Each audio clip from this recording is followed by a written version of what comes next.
Magandang gabi po sa ating lahat.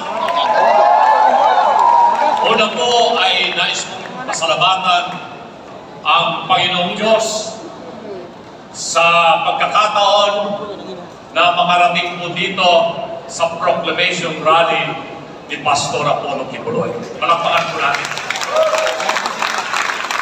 Pangalawa, pasalamatan din natin ang anak ng Diyos, ang ating Panginoong Jesucristo. Pangatlo, pasalamatan natin yung appointed Son of God, ang mahal natin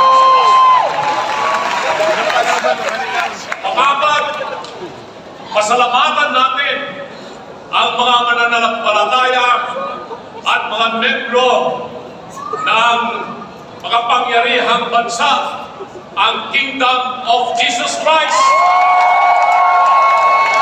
Milyon po ngayon ang membro po ng KOJC na naririto po sa Pasig, sa ibang mga syudad at probinsya sa Luzon, Visayas, Mindanao at sa buong mundo na napapanood at napapakinggan ang ating mabinibigkas dito ngayong hapon.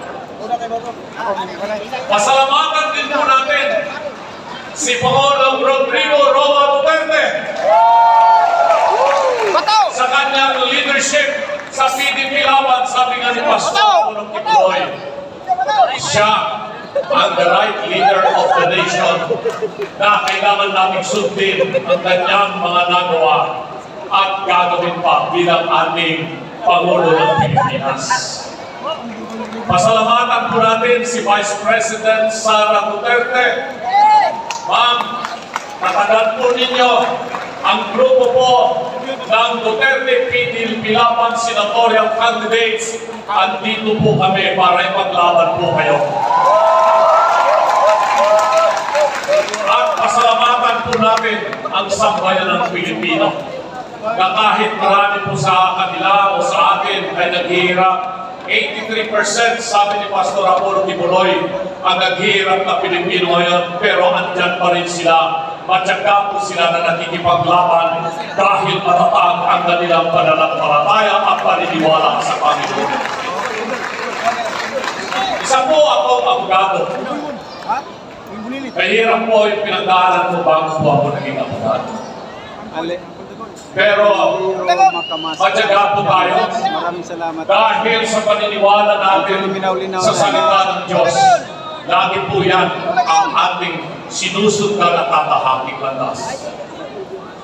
Naging empleyado po ako sa Kongreso ng Pilipinas magmula noong 1987. Ako po ay naging Chief of Staff din sa Senado ng Pilipinas. Marami po sa mga kongresista at mga senador ay naging kliyente ko po sa aming opisina. Kung ano po ang trabaho ng isang mambabatas, masasabi ko po sa inyo na ang inyong lambing sa Senado, si Lambino, alam po niya ang kanyang gagawin. Pero tulad ng binanggit po ni Pastor Apollo Kibuloy, ang importante po sa isang lingkod bayan ay ang kanyang pagmamahal sa bayan at yan po ay nanggagaling sa puso.